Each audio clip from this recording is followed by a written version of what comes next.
అందరికీ మరణాత. మోషే సుఖవాస 40 దినముల ధ్యానంలో ఉన్న మనము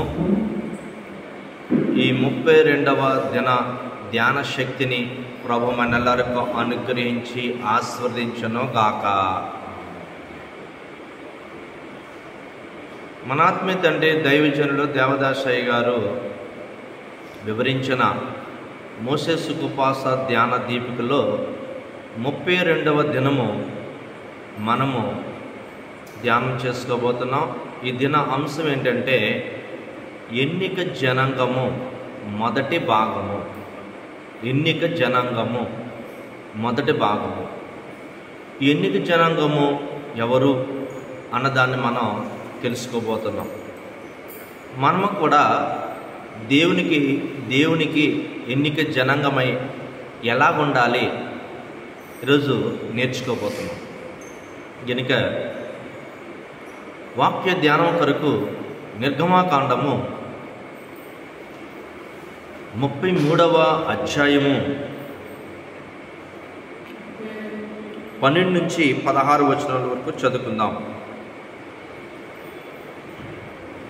33వ అధ్యాయం మొదటి వచనము ప్లస్ 12 నుంచి 16 వరకు చదువుకుందాం.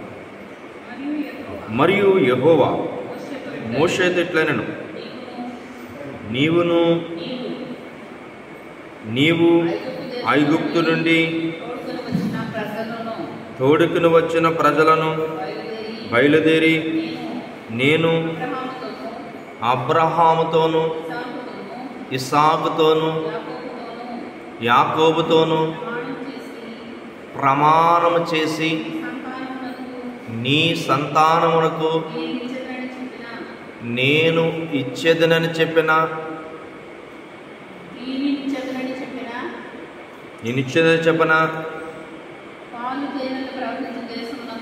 పాలు తేలే ప్రపంచ దేశముకు లేచిపోండి. మోషే యెహోవాతో ఇట్లనెను, చూడుము నీ ప్రజలను తోడుకుని పొమ్మని నీవు నాతో చెప్పుచున్నావు గాని నాతో ఎవరిని పంపెదవో అది నాకు తెలుపలేదు. నీవు నేను నీ పేరును బట్టి ఎరిగి ఉన్నాననియు నా కటాక్షము నీకు కలిగినదనియు చెప్పితివి కదా.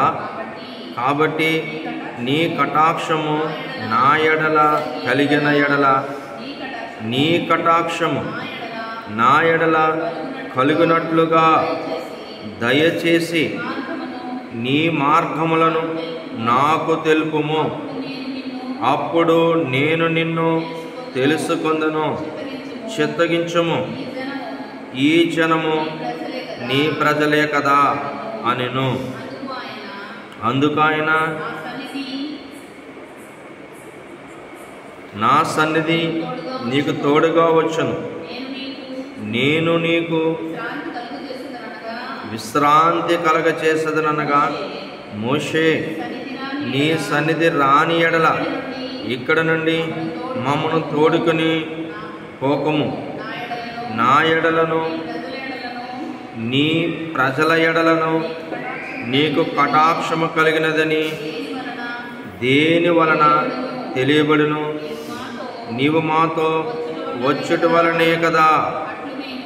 అట్లు మేము అనగా నేనును నీ ప్రజలను భూమి మీదనున్న సమస్త ప్రజల్లో నుండి ప్రత్యేకింపబడదామని ఆయనతో చెప్పాను. ప్రార్థన చేసుకుందాం.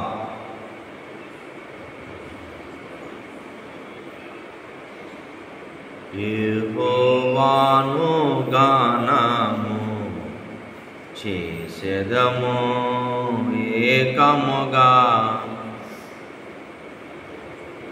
మహాపరిశుద్ధుడు, మహిమగల దేవ, నీ ఘననామాన్ని స్తుతులు స్తోత్రములు చేయుచున్నాం. దేవా తండ్రి, నీవు అబ్రహామును ఏర్పాటు చేసుకొని ఆయన గర్భములో నుండి వచ్చిన వారిని నీ ఏర్పాటు జనాంగముగా మార్చుకున్నందుకు వందనములు వందనములు వందనములు. నీ పిల్లలను ఎంత ప్రత్యేకమైన శ్రద్ధతో సిద్ధపరిచినావో మా మానవ జ్ఞానముతో మేము తలంచలేము, గ్రహించలేము.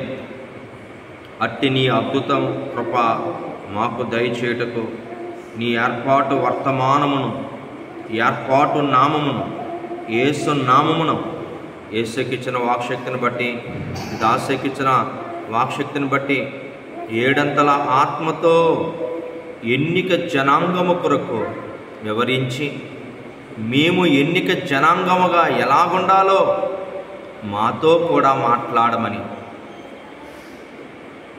సీనాయి పర్వతం మీద ఇశ్రాయేలుతో మాట్లాడిన తండ్రి, వారిని కానాను దేశము నడిపించిన తండ్రి, ఇదిగో పరమ కానానుకు సిద్ధపడినట్లు మాతో మాట్లాడమని త్వరగా పెండ్లి కుమారుడిగా రానయ్యున్న యేసుక్రీస్తు ప్రభువారిని బట్టి యేసు నామమున ప్రార్థించుచున్నాము మా పరమ తండ్రి, ఆమేన్.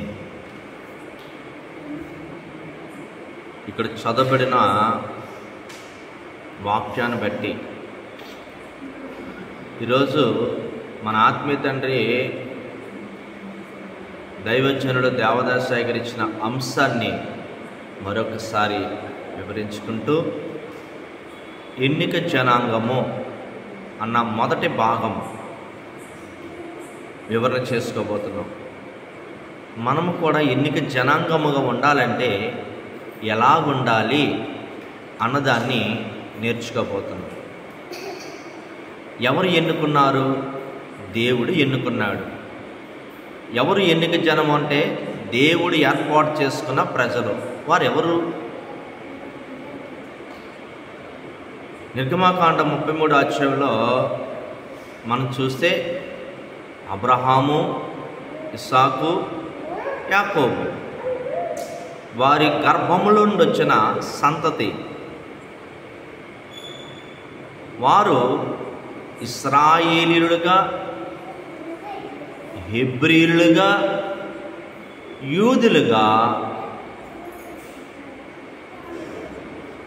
నామకరణ చేయబడిన వారు.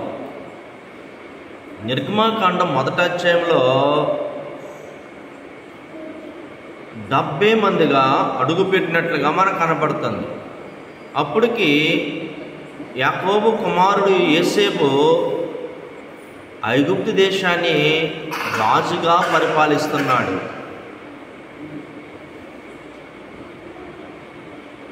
ఈ తర్వాత ఈ 70 మంది ఇంచుమించు 30 లక్షలకు పైగా 6 లక్షల కుటుంబాలు సీనాయి పర్వతం మీద దగ్గరికి వచ్చి వారు డేరాలేసి నివసించినట్లుగా కనపడుతుంది.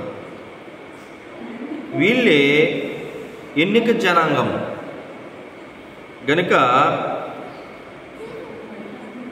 ఇశ్రాయేలులు ఎంత ఎన్నిక జనాంగమైనా సరే, ఎంత భక్తులైనా సరే, తప్పు చేసిన ఎడల శిక్షించవలసినదే.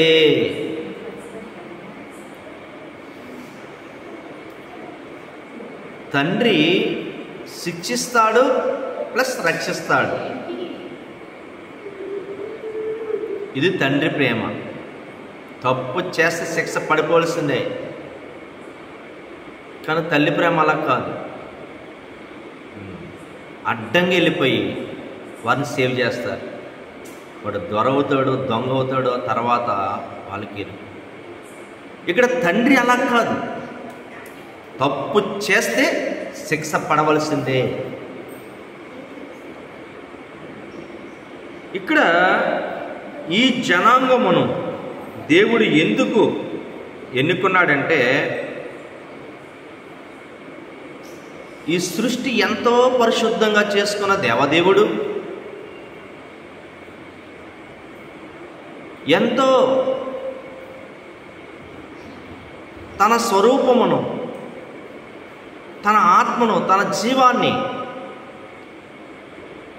జీవధారణ దారబోసి ఒక మట్టి ముద్దకు మహిమ జీవం ఇచ్చాడు. జీవవాయువుగా నరుడు జీవాత్మాయను. దేవుడు ఏ మహిమలో ఉన్నాడో ఈ మట్టి మనిషిని ఆ మహిమలోనికి తీసుకొచ్చాడు. మన పోలిక నరుని చేద్దాం అని తండ్రి తలంచాడు, కుమారుడు పూనుకున్నాడు, పరిశుద్ధాత్మ కార్యం చేశారు. చక్కగా అక్కడ నిర్మాణం జరిగింది. కానీ ఆదాము అవ్వలను చూస్తే అవ్వ ఏదైతే చేయొద్దన్నదో ఆ చేయడాన్ని బట్టంట ఆజ్ఞాతిక్రమమే పాపం. ఈ బలహీనురాలు స్త్రీ పాపంలో పడిపోయింది. అప్పుడు ఏడుస్తున్నారు. ఎడబాటు వచ్చింది. దేవుని చూడలేరు, దేవునితో మాట్లాడలేరు, దేవుని దగ్గరికి రాలేరు, దేవుని సన్నిధిలో నిలబడలేరు. ఇంకా మహిమ పోయింది, పాపం వచ్చింది, సాతాను ఆవరించింది. ఇంకా భార్యాభర్తల గొడవలు, ఎడబాటులు, నీ వల్ల అంటే నీ వల్ల అని కుటుంబమంతా భార్యాభర్తలు భయంకరమైన వివాదం. ఆ వివాదాన్ని తీర్చడానికి దేవుడు దిగొచ్చి, సరే మీరు చేసిన పాపాన్ని బట్టి మీకు జయించలేకపోతున్నారు కనుక నేను రక్షకుడిని మీ కొరకు కలగచేస్తాను అని తన కుమారుడైన యేసుక్రీస్తు ప్రభువారిని ఈ లోకానికి రక్షకుడికి ఇస్తా అన్నాడు. మరి రక్షకుడు రావాలంటే దేవుడు ఒక జనాంగం కావాలి. ఎవరో జనాంగం అంటే ఒక అన్యుడు, ఒక విగ్రహారాధకుడు, కల్దీల వంశంలోంచి కల్తీ లేని మహానుభావుడు అబ్రహాము దొరికాడు. విగ్రహారాధుడే కానీ నేను చేసిన విగ్రహం మాట్లాడుతుందా, నేను చేసిన విగ్రహం చూస్తుందా అని తలంచుకుని ఆయనకున్న లోట్లు ఎందుకు వస్తున్నాయి, నువ్వు దేవుడా కాదా, నాతో మాట్లాడు అని మాట్లాడితే ఆకాశం నుండి దేవుడు మాట్లాడాడు. ఈ భూమిని, ఈ ఆకాశాన్ని, ఈ సకలం కలగజేసిన దేవుడు మాట్లాడాడు. వెంటనే తన ఊరును, తన గ్రామాన్ని, తన దేశాన్ని, తన బంధువులను వారందరిని విడిచిపెట్టి దేవుని వెంబడించాడు. ఆయనే ఏర్పాటు మూల పురుషుడు. ఆయనే ఈరోజు ప్రపంచమంతా కూడా ఆశీర్వదింపబడుతుంది. ఆయన ఒక అన్ని జనాంగం నుంచి వచ్చాడు. ఆయన యూదులకును, క్రిస్టియన్స్కిని, అన్ని జనులకును మూల పురుషుడై ఉన్నాడు. ఆయన బట్టి ఈరోజు ప్రపంచం ఎంతగా ఆశ్రయించబడుతుంది.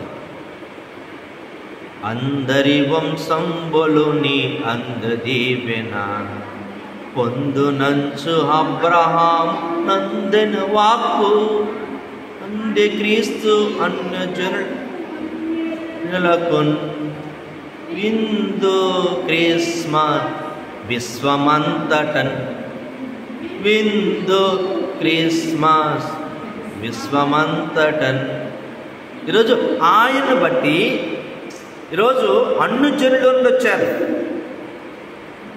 ఎవరి కోసం అంటే ఈ లోకానికి రక్షకుడు పుట్టాలి, రావాలి, ఈ లోకమంతటికి రక్షణ ఇవ్వాలి. అంటే చూడండి, సాతాను ఎంత భయంకరంగా మార్చేసిందో, ఎంత భయంకరమైన ఆరాధన తీసుకొచ్చిందో, ఎంత భయంకరమైన ఆరాధన తీసుకొచ్చిందో.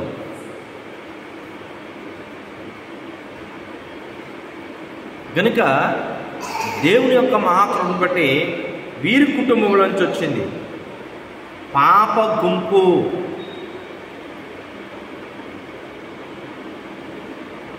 రక్షణ గుంపు, అలాగే సిద్ధపడిన గుంపు, పెండ్లి కుమార్తె గుంపు. ఒక అన్య జనాంగం నుంచి ఎలాగా దేవుడు ఈ 4 గుంపులో ప్రధానంగా చేసుకుని జనాంగమును ఏర్పరచుకుని నడిపించిన వారై ఉన్నారు గనుక వారు తప్పు చేస్తే శిక్ష తప్పదు. అందుకని దేవుడు ఇశ్రాయేలు కంట ఎంత ఎన్నిక జనాంగమైనా సరే తప్పు చేస్తే శిక్షించవలసిందే. ఎందుకంటే దేవుడు న్యాయస్థుడు గనుక బానిసత్వంలో నుండును, కష్టపడి పనిచేయడం నేర్పించను.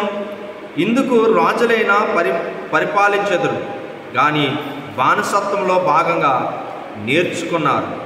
కూలీలు కనుకరించుట నేర్చుకొనవలెను. ఇక్కడ ఎందుకండి వీరిని బానిసత్వంలో పెట్టాడంటే, వీరట వాగ్దానం చేయబడిన దేశం వెళ్ళాలి, అక్కడ రాజుగా ఉండాలంటే ఒక సామాన్యుడు ఎలా బతుకుతున్నాడో ఆ బతుకు తెలియాలి. ఒక సామాన్యుడు పొట్టకూడు కోసం ఎంత కష్టపడుతున్నాడో ఆ కష్టం తెలియాలి. అందుకే దేవుడు ఈ శిక్ష.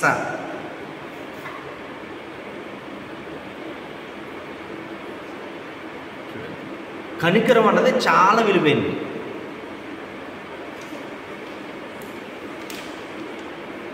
దేవుడికి అందరూ సమానమే.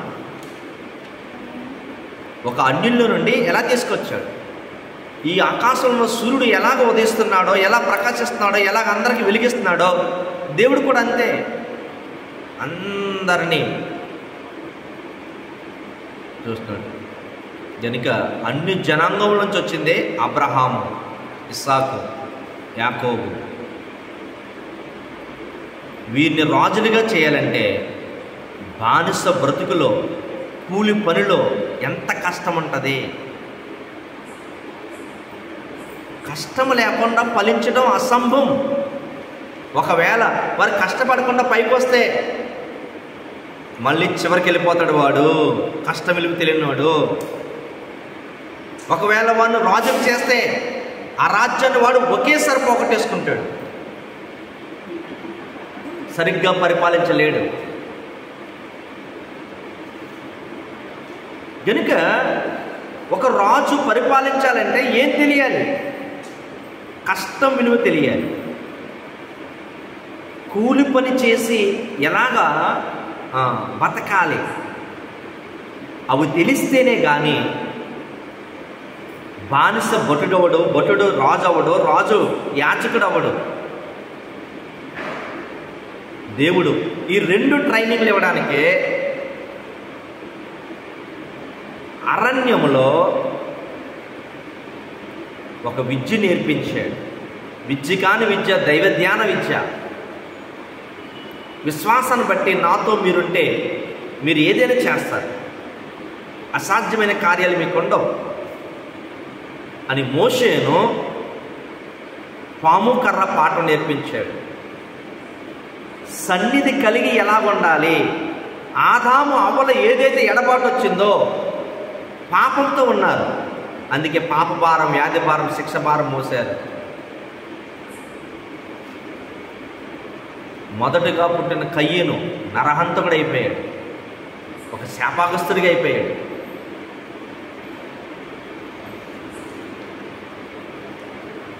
అందుకే ఇవన్నీ ఆ జనాంగముల నుంచి మరలా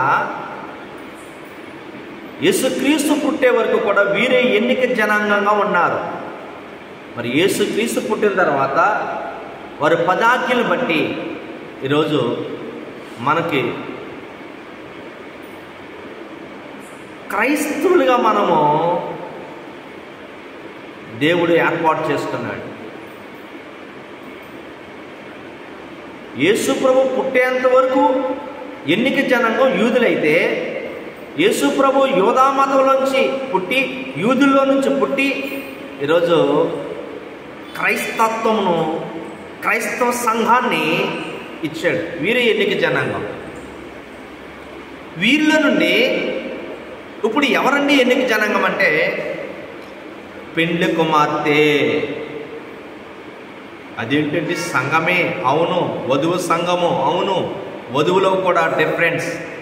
పెండ్లి కుమార్తె అనుభవం కావాలి. అందరూ ఏర్పాటు కాదు.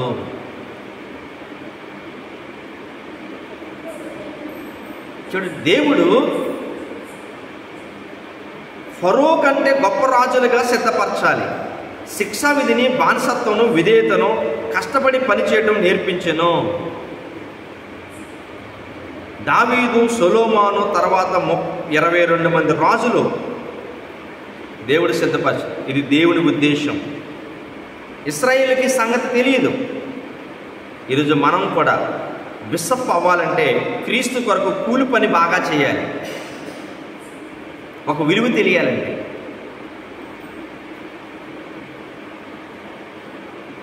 ఐదు ఆసియా ఖండాలు నేర్పిన అపోస్తులు పౌలు గారు రాత్రంతా కూలి పని చేసి బరకాలు కుట్టి తెల్లవారేటప్పటికి సంఘానికి సహకారిగా ఉండేవాడు. సంఘములో దేవుని పని జరగాలంటే మనము కూడా పని చేసి సంఘానికి భారం కాకూడదు. దేవుని పని జరగాలి. సంఘంలో కూడా వెధవరాల్ని నువ్వు దేవుని మీద ఆనుకుని నువ్వు ఎవరికి భారంగా ఉండకు, కష్టపడి పని చేయి. వెధవరాలు కూడా సంఘానికి ఇవ్వవలసిందే కానుకలు, దశమ భాగాలు అని గొప్ప చరిత్రను మరి తీసుకొచ్చారు. ఇది లోకానికి కొత్త కొత్తగా ఇవ్వడం నేర్పిస్తున్నారు. ప్రపంచమంతటిని పోషిస్తుంది, సృష్టి అంతటిని సంరక్షిస్తుంది, అందరిని పోషలుగా చేసింది దేవుడు. ఈరోజు దేవుడు మనతో మాట్లాడుతూ బానిసలకు విద్యార్థులుగాను 10 ఆజ్ఞలిచ్చి నేర్పించిన గనుక వారు కానాను వెళ్ళిరి.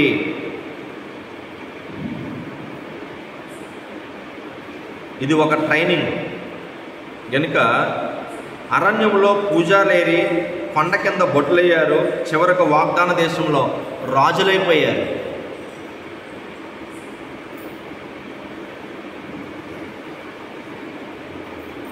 మొట్టమొదటి రాజుగా సౌలును దేవుడు అభిషేకించాడు.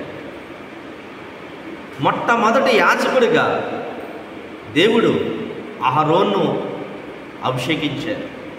అక్కర్లేనిది అభిషేకం రాదు.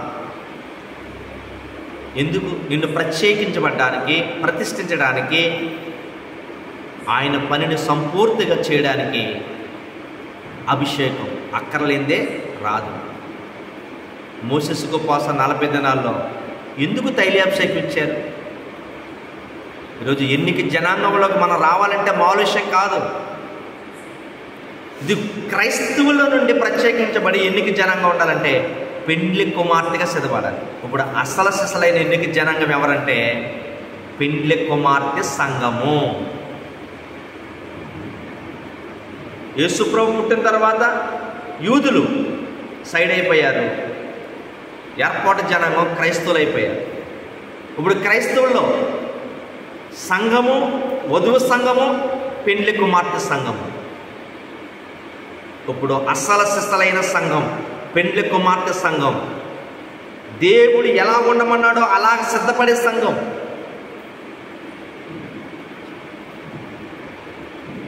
భర్త కొరకు భార్య ఎలాగా ప్రత్యేకంగా ఉంటుందో, సిద్ధపడుతుందో అలాగా యేసుక్రీస్తు ప్రభువారి కోసం పెండ్లి కుమార్తె సంఘముగా ఇప్పుడు సిద్ధపరుస్తున్నారు. కనుక 1000 ఏండ్ల పరిపాలనలో రాజులు యాజకులు అవుతారు. గుడిలో ఆరాధన, బయటికి వస్తే రాజరకం. అందుకే యేసుక్రీస్తు ప్రభువారి రక్తంలో కడగబడిన వారు దేవునికి ప్రత్యేకంగా జనముగాను, ప్రత్యేక దేశముగాను, రాజులుగాను, యాజకులుగాను చేసెను. రక్షణ పొందేసుకున్నాం అనుకుంటున్నాం. మనకు తెలియదు. ఇశ్రాయేలుకి తెలియకుండా ఎలాగ రాజులు అయిపోయారో ఇప్పుడు క్రైస్తవులు రేపు రాబోయే రోజుల్లో పెళ్లి కుమార్తెగా సిద్ధపడి పరలోకం వెళ్ళి మరలా భూమి మీదకి వస్తారు 1000 ఏండ్ల పరిపాలనకి. అప్పుడు తెలుస్తుంది క్రైస్తవు యొక్క విలువ, యేసు రక్తం కార్చిన యొక్క విలువ. మనం సిద్ధపడటం అంటే మామూలు విషయం కాదు. ఏదో సంఘానికి వెళ్ళాం, రక్షణ పొందాం, ఆదివారం వెళ్ళి వచ్చేసాం అనుకుంటున్నారు. కానీ అసలైనది మోసేసుకు ఉపవాస 40 దినముల వ్రతము, రాకడ ఉపవాసాలు. ఈ ఉపవాసంలో సిద్ధపడి మనము ఎలా ఉండాలి? ఎన్నిక జనాంగమైన అసలైన జనాంగం, పెండ్లి కుమార్తె సంఘం ఉండాలి. యూదులను వేరు చేసినట్లు క్రైస్తవుల్లో నుండి పెండ్లి కుమార్తెలను శ్రమ ద్వారా వేరు చేసెను. ఇది దేవుడు వేరు చెయ్యు కార్యము. మోసపోకండి, దేవుడు విక్రింపబడడు. పెండ్లి కుమార్తె వరుసలోనికి రాజులుగాను పూజారులుగాను ఉందురు.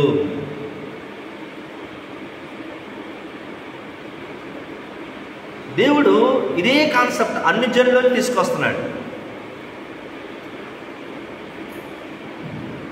రాజులు పూజారులు, యాజకులు పూజారులు, ఈ కాన్సెప్ట్ దేవుడు ఇలాగే తీసుకొస్తూ ఉన్నాడు. అందుకే బైబిల్ మిషన్ వారులారా, ఏ మతాన్ని కానీ ఏ వ్యక్తిని కానీ దూషించొద్దు, దేశం తెలియనన్ని దేవుణ్ణి అడిగి తెలుసుకోనవలెను. తన చిత్తం ఎలాగ వేరుపరుచుకుంటున్నాడు, ఎలాగ సిద్ధపరచుకుంటున్నాడు.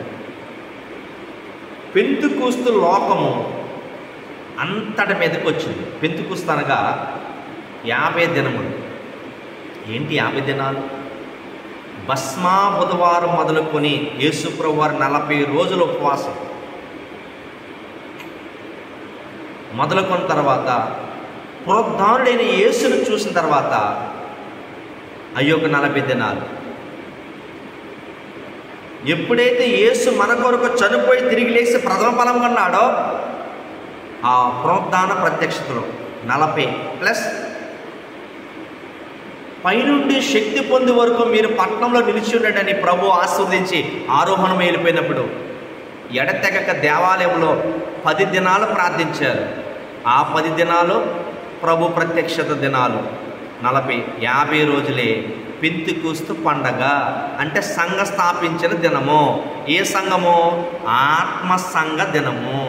అందుకే సంఘములో ఆత్మ చెప్పుచున్న మాట చెవిగల వారు వినాలి. అందుకే దేవదాసయ్య గారు, బైబిల్ మిషన్ వారులారా, మీరు మోకరించి దేవుని ప్రశ్న వేయండి, జవాబు చెప్తాడు. ఆత్మ చెప్పుచున్న మాట చెవిగలవారు వినుగా.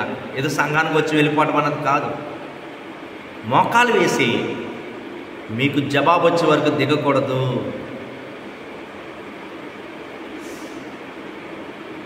ఆత్మ మాట్లాడుతుంది, వాస్తవం.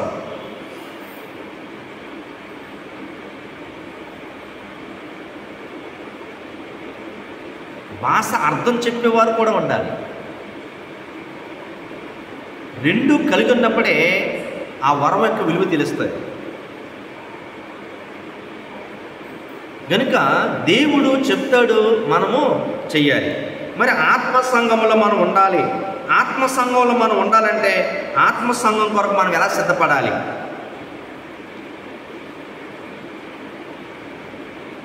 మనిషి బతకడానికి గుండె ఎంత అవసరమో విశ్వాసి పరిశుద్ధాత్మ తండ్రి గారు అంత అవసరం. ఈ ఆత్మ సంఘంలో మనం ఎలా ఉండాలి? పెండ్లి కుమార్తెగా మనం ఎలా సిద్ధపడాలి అంటే, ఒకటి ఆత్మానుసారంగా నడుచుకోవాలి. ఇదే గలతీయులకు రాసిన పత్రిక 5వ అధ్యాయం. ఏంటంటే ఆత్మానుసారం అంటే ఫస్ట్ వాళ్ళేమో ఇశ్రాయేలు ప్రజలు అన్యులు అమాలేకులతో ఎలాగ యుద్ధం జరిగిందో అసలైన యుద్ధం మన శరీరంలో జరుగుతుంది. ఇది మీకు తెలియదు. శరీర ఇచ్చలు వేరు, ఆత్మ లక్షణాలు వేరు. ఆత్మకు శరీరానికి వైరం. మనకు తెలియకుండానే మన దేహంలో భయంకరమైన వాడు ఉంటున్నాడు.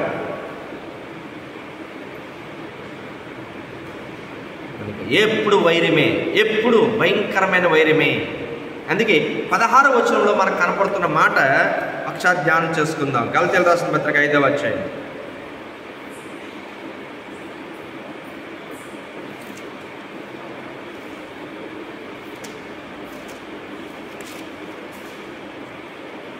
నేను చెప్పింది ఏమనగా ఆత్మానుసారంగా నడుచుకొనుడి, అప్పుడు మీ శరీర ఇచ్చలను నెరవేర్చరు.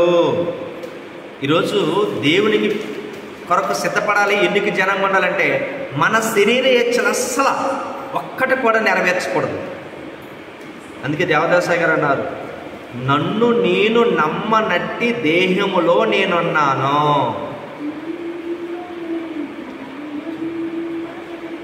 ఎటువంటి దేహం అంట? ఎంత భయంకరమైన విషయమో తెలియదు. నన్ను నేను నమ్మనట్టి దేహములో నేనున్నాను. ఏ క్రియను మనం నెరవేర్చాలి? ఇక్కడ మనం చూసుకుంటే 17వ వచనం, శరీరము ఆత్మకు శరీరమందు విరోధముగా అపేక్షించున్నాం, అవి ఒకదానికొకటి వ్యతిరేకముగా ఉన్నవి, మీరేమి నిశ్చయించరో వాటిని చెయ్యలేరు. దేవుడిని చూడాలనుకొస్తాం, మాట్లాడాలనుకుంటాం, సన్నిధిలో అందరికన్నా ముందెళ్ళిపోవాలనుకుంటాం, తెల్లవారుజామున ప్రార్థనకు లెగాలనుకుంటాం. వ్యతిరేకమైన క్రియ చేయలేరు. మరి చేయాలంటే ఎలా ఉండాలి? మీరు ఆత్మచేత నడిపింపబడిన ఎడల ధర్మశాస్త్రముకు లోనైన వారు కాదు. ఎప్పుడైతే ధర్మశాస్త్రానికి లోనవ్వంటే ఆత్మచేత నడిపించబడాలి. ఆత్మచేత నడిపించకపోతే ధర్మశాస్త్రానికి లోనవ్వు. అసలు వాక్యానుసారమైన జీవితం కనపడదు. లోకానుసారంగా ఉంటారు. వారు ఎలా ఉన్నారో అలాగే ఉంటాం. గనుక 19వ వచనం, శరీర కార్యములు స్పష్టమైనవి, అవేవనగా జారత్వం, ఇది చాలా ప్రమాదకరమైనది. 2వది అపవిత్రత, 3వది కామకత్వం, 4వది విగ్రహారాధన, 5వది అభిచారము, 6వది ద్వేషములు, 7వది కలహములు, మత్సరములు, 8వది 9వది క్రోధము, 10 కక్షలు, 11 భేదములు, 12 విమతలు, 13 అసూయలు, 14 మత్తతలు, 16 అల్లరితో కూడిన ఆటపాటలు. వీటిని మొదలైనవన్నీ నేను మునుపు చెప్పుచున్న ప్రకారం ఇట్టి వారిని చెయ్యవారు దేవుని రాజ్యములోను స్వతంత్రించుకొననేరరు. స్పష్టంగా ఇక్కడ చెప్తున్నాడు. ఇవే మిమ్మల్ని పరలోకానికి వెళ్లకుండా చేస్తున్నాయి. ఇవే మిమ్మల్ని దేవుని సన్నిధికి రాకుండా చేస్తున్నాయి. ఇవే మిమ్మల్ని ప్రార్థనలో ఉండకుండా చేస్తున్నాయి. ఇవే మిమ్మల్ని సన్నిధిలో ఉండకుండా చేస్తున్నాయి. ఇదే మిమ్మల్ని ఆత్మ చెప్పుచున్న మాట వినకుండా చేస్తుంది. వీటికి జాగ్రత్తగా ఉండాలి. మనం పెళ్లి కుమార్తె వరుసలోకి రావాలంటే ఏముండాలి? అసలు ఎలా ఉండాలి?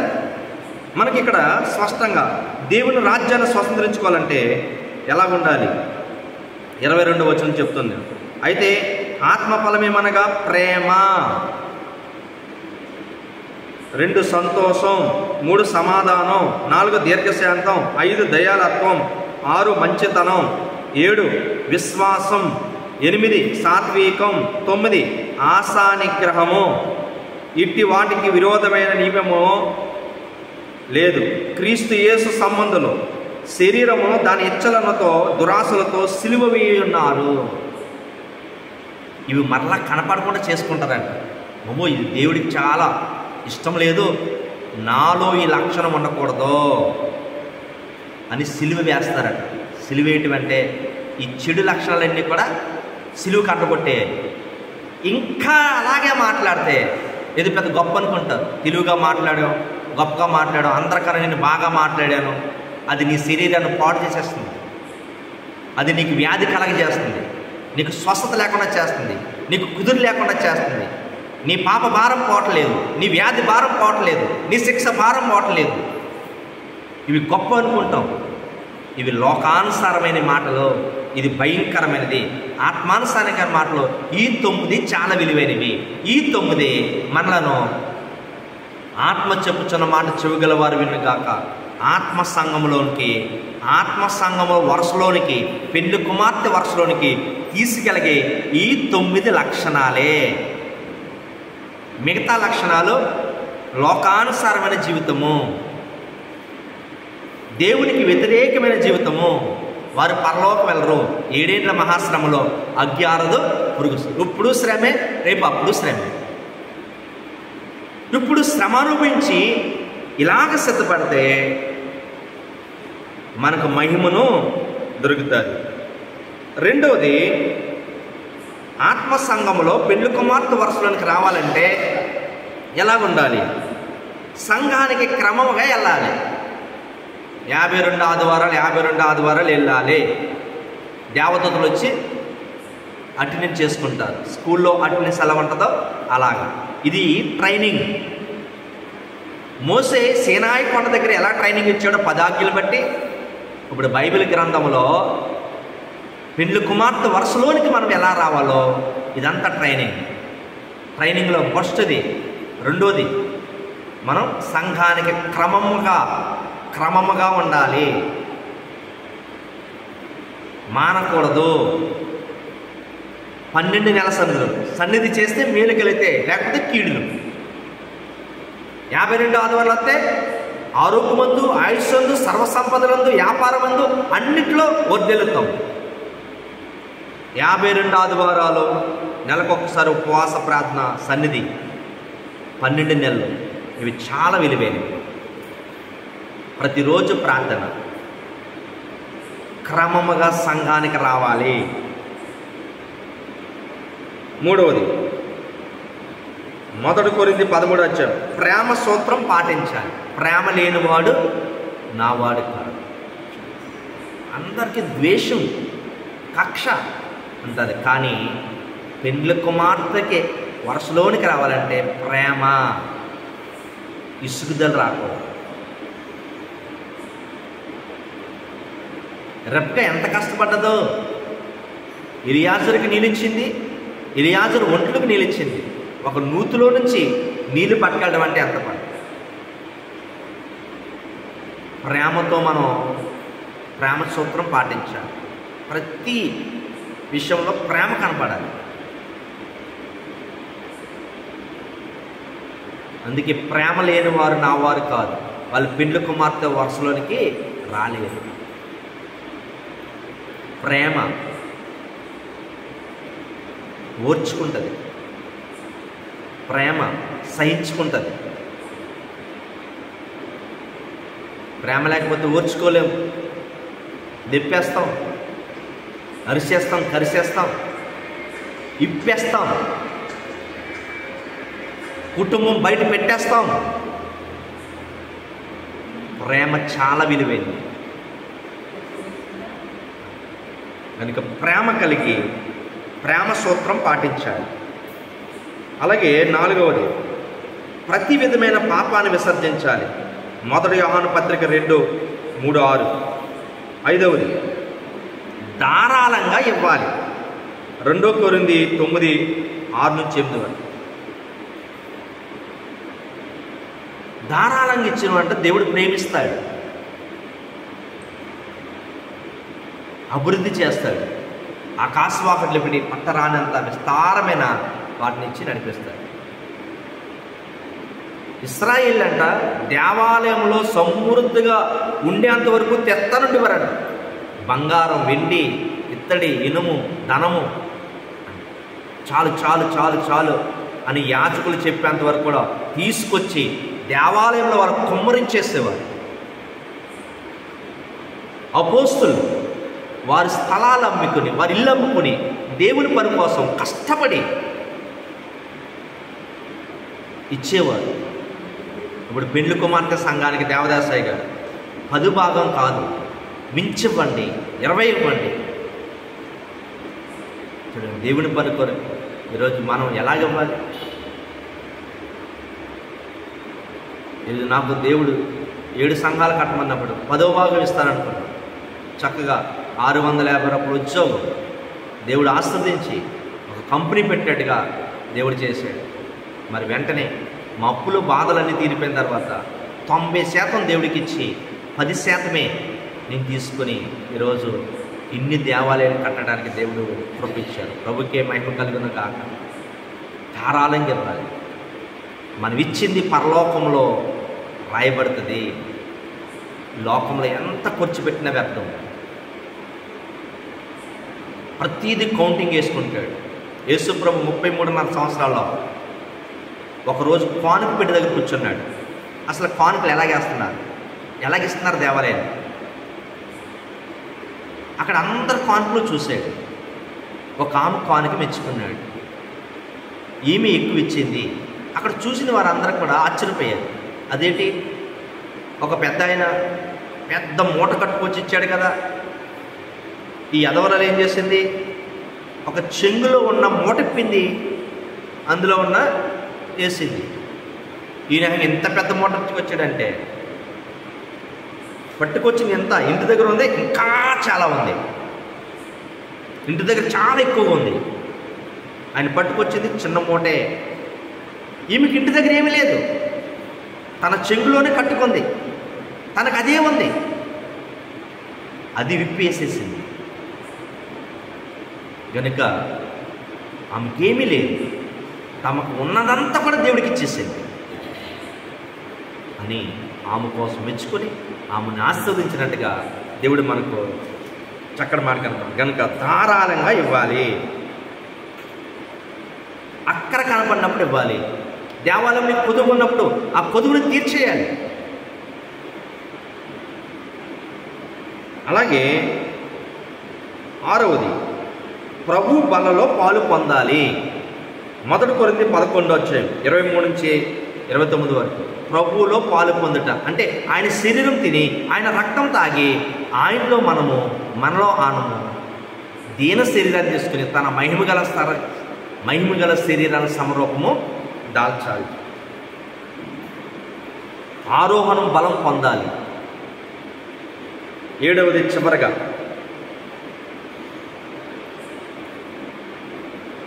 ఆధ్యాత్మిక విలువలు మనసు పెట్టాలి. అసలు దేవుడికి ఏమి ఇష్టం, దాని మీద మనసు పెట్టాలి. మన ఇష్ట ప్రకారం మనం జీవించేస్తున్నాం, కానీ అసలు దేవునికి ఏమి ఇష్టం ఎప్పుడైతే తెలుసుకుంటే అప్పుడు సిద్ధపడతాం. అసలు భర్తకి ఏమిష్టం, అసలు పిల్లలకి ఏమిష్టం, భార్యకి ఏమిష్టం, తల్లిదండ్రులకి ఏమిష్టం, ఎప్పుడైతే మనసు వెళ్ళిందో ఆధ్యాత్మిక విషయాల మీద మనసు వెళ్ళాలి. ఏంటండి ఆధ్యాత్మిక విషయం అంటే, యేసుక్రీస్తు ప్రభు వారు వస్తారు, వచ్చే ముందు ఈ భూమి అంతా కూడా 7 ఏళ్ల మహాశ్రమకి వెళ్ళిపోతుంది. అజ్ఞానద పురుగు సావదు, రాజ్యాల మీద రాజ్యాలు, జనాల మీద జనాల నాశనం. కానీ తన సంఘాన్ని తీసుకెళ్ళిపోతాడు. తీసుకెళ్ళాలంటే పెండ్లి కుమార్తెగా మనం సిద్ధపడాలి. ఈ సిద్ధపడాలంటే ఈ పై ఉన్న 6 విషయాలు మనం చెయ్యాలి. చేస్తే ఆయన మహిమ రాకడకు సిద్ధపడతాము. అదే అస్సల సిస్సలైన ఏర్పాటు జనాంగము. ఈ భూమి నుంచి ఎగురుకుంటూ పరమకాణానికి వెళ్ళిపోవాలి. ఐగుప్తు నుండి వారు అలా వెళ్ళిపోయారు. సముద్రాన్ని పాయలు చేసుకుని, యోర్దాను పాయలు చేసుకుని వెళ్ళిపోయారు. ఇప్పుడు మనం అస్సల సిస్సలైన జనాంగము, పెండ్లి కుమార్తె సంఘముగా పెండ్లి కుమార్తె వరుసలోకి రావాలి. ఆ వరుసలోకి రావాలంటే ఈ ఆత్మ సంఘంలో ఈ 7 విషయాల మీద మనము శ్రద్ధ కలిగి నడుచుకోవాలి.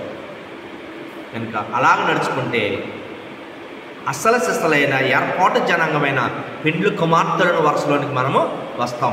అలాగా సిద్ధపడే ధన్యత ప్రభు మనెల్లరికూ అనుగ్రహించును గాక. అలాగ బానిసల నుండి రాజులుగాను తయారు చేసి మేఘము ఎన్నిక జనాంగముగా పెండ్లి కుమారుడు నేటి ధ్యానము ద్వారా మనెన్నలను సిద్ధపరిచి నడిపించును గాక. పెండ్లి కుమారుని రాకకు పెండ్లి కుమార్తె పెండ్లి పిలుపు నందుకు పెండ్లి విందులో చేరు పెండ్లి కుమారుడగు శ్రీ యేసుని మది దాచుకో. పెండ్లి కుమారుని రాకకు పెండ్లి కుమార్తె మేలుకు. మహాపరిశుద్ధుడైన మా తండ్రి, ఎన్నిక జనాంగము, ఇప్పుడు అసలైన ఎన్నిక జనాంగం పెండ్లి కుమార్తె. ఆ పెండ్లి కుమార్తెలోనికి వరుసలోనికి రావాలంటే 7 విషయాలు ఆత్మ సంఘములో నడుచుకోవాలంటే 7 విషయాలు శ్రద్ధ కలిగి ఉండాలన్నాం. అటువంటి శ్రద్ధపాటు తండ్రి ప్రభా మెల్లరకు అనుగ్రహించమని ప్రభా, నీ మహిమ మేఘము తండ్రి ప్రభా ఎక్కించుటకు సిద్ధపరచమని నిన్న వాక్యం వినికిడిలో ఫలింపచేసి ఇదిగో పెండ్లి కుమార్తె వరుసలోనికి మమ్మల్ని అందరినీ కొనుక్కోమని. ఎవరైతే ఇక్కడ వాక్యం వింటున్నారో, ఎవరైతే 40 దినముల ఉపవాస రథంలోనికి వచ్చారో వారందరినీ తండ్రి ప్రభా రేపు అభిషేకములు కూడా తండ్రి ప్రభా సిద్ధపరిచి తండ్రి ప్రభా ఇదిగో పెండ్లి కుమార్తె వరుసలోని అసలైన ఎన్నిక జనాంగముగా తండ్రి ప్రభా సిద్ధపరిచి మేఘమెక్కించబడి యేసు నామమున ప్రార్థించుచున్నాను నా పరమ తండ్రి.